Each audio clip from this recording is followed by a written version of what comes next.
ಆತ್ಮೀಯ H16 news ವೀಕ್ಷಕರಿಗೆ ನಾನು ನಿಮ್ಮವ MI ಅಥವಾ ಮಲ್ಲಪ್ಪ ಜೋತಾವ. ಇವತ್ತು ನಾವು ಒಂದಿಷ್ಟು ಈ ಕಾಂತರಾಜ್ ವರದಿದಾಗಿರ್ಬೋದು, ಜಯಪ್ರಕಾಶ್ ಹೆಗಡೆಯವರ ಮುಂದುವರೆದ ವರದಿ ಚರ್ಚೆ ಆಗಿರ್ಬೋದು. ಇವತ್ತು ಯಾಕೆ ಮಾಡಬೇಕಾಗಿದಪ್ಪ ಅಂತಂದ್ರೆ, ಇಲ್ಲಿ ನಿಜವಾಗಿಯೂ ನಾವೆಲ್ಲರೂ ತಿಳ್ಕೊಬೇಕಾಗಿದ್ದೇನಪ್ಪ ಅಂದ್ರೆ, ಹಿಂದುಳಿದ SC ST ವಿಶೇಷವಾಗಿ ಜನರಿಗೆ, ಅತಿ ಹಿಂದುಳಿದ ಜನರಿಗೆ ಇತಿಹಾಸ ತುಂಬ ಅನ್ಯಾಯ ಆಗಿದೆ ಅನ್ನೋದು ನಾವು ನೋಡ್ತಾ ಬಂದಿದ್ದೀವಿ. ಇದೇನು ಸುಳ್ಳಲ್ಲ. ಇವತ್ತು ಪ್ರತಿಯೊಂದು ಪಕ್ಷನೂ ಹೌದು ಹೆಚ್ಚಿನ ಮೇಲ್ಜಾತಿಗಳ ಕಟ್ಟಳೆಗಳಿದ್ದಾವೆ ಅನ್ನೋದು ಒಪ್ಪುವಂಥ ಮಾತು.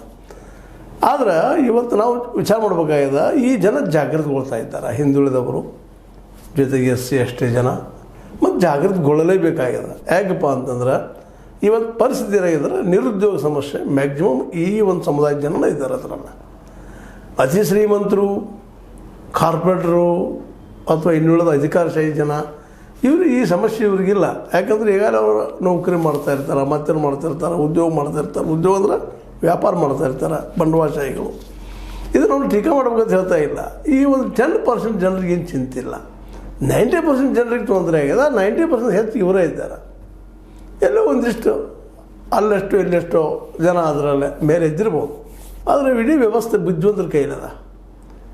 ಈ ಜನ ಇವತ್ತು ನಿಧಾನಕ್ಕೆ ಇತ್ತೀಚೆಗೆ ಒಂದು ರಿಪೋರ್ಟು ನೋಡಿದ್ದೀನಿ ನಾನು. ಜಗದಲ್ಲಿ ಫಸ್ಟ್ ಕ್ರಿಶ್ಚಿಯನ್ಸು